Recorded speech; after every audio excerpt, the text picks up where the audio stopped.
যেহেতু মোৰ গিৰিয়েকজন নাই মই এইটোকে এই ভাৰ্মি কম্পোষ্টটোকে জীৱিকা হিচাপে লৈছোঁ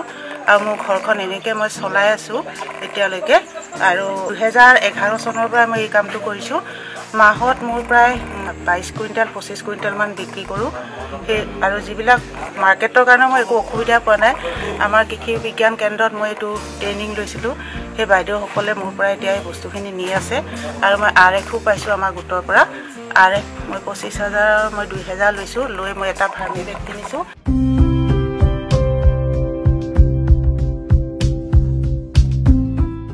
চুবাৰৰ এইটো মই লোন লৈ এইটো হেৰি কৰিছোঁ তাৰপিছত আৰু এই ঘাঁহ কুকুৰা কৰিছোঁ আৰু এই কাপোৰ তাঁতৰ বোৱাৰ কাৰণে লৈছিলোঁ এইটো RF পাইছোঁ মই 2,000 টকা লৈছোঁ তাৰপিছত বিনিময়ত কুকুৰা কিনিছোঁ তেওঁলোকৰ পৰা 5,000 টকা লৈছোঁ মই ৰেঞ্জিম আত্মসহায়ক গোটৰ সদস্য কিছু হেৰি কৰাৰ কাৰণে চৰকাৰে অলপ সুবিধা দিছে আৰু মই গোটৰ এটা লোন লৈছোঁ সেই লোনটোৰ পৰাই মই যথেষ্ট কাম কৰিছোঁ কামখিনি মই এতিয়া এই ধৰি লওক আপোনাৰ এই ভাৰ্মি কম্পোষ্টৰ ঘৰটো মেৰামতি কৰিছোঁ